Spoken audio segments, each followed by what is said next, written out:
things can be true. It is perfectly fine to say that what happened to Alex Pretti in Minnesota should have never happened.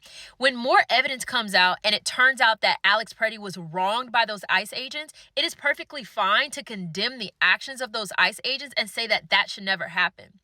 At the same time, it is perfectly fine to still acknowledge that our country still needs law enforcement, which includes ICE. Accountability goes both ways.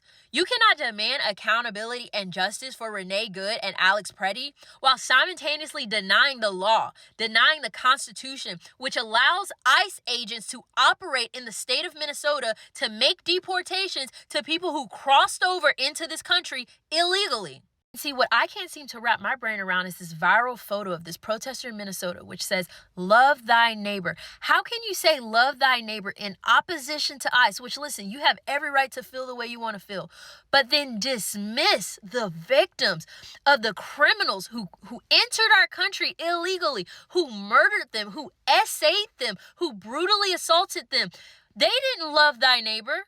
Then y'all protest law enforcement as a whole, which was designed to hold those criminals accountable, just like y'all are looking for the same accountability for Alex Pretti and Renee Good. Minnesota leadership right now is completely failing. Politicians right now are calling out Trump. They're calling out ICE, but they're not calling out the obstructionists, the agitators that are getting in the way of the law enforcement designed to get these criminals out of your state. Do y'all want chaos? Wanting justice cannot be selective. Loving thy neighbor extends to the American people who are vulnerable to the crime of illegal immigrants who are crossing our borders. To conservatives, loving thy neighbor doesn't mean using your platform or being an internet troll to downplay the loss of life that happened in Minnesota. You didn't like it when liberals did it to Charlie Kirk. You shouldn't be following in their footsteps.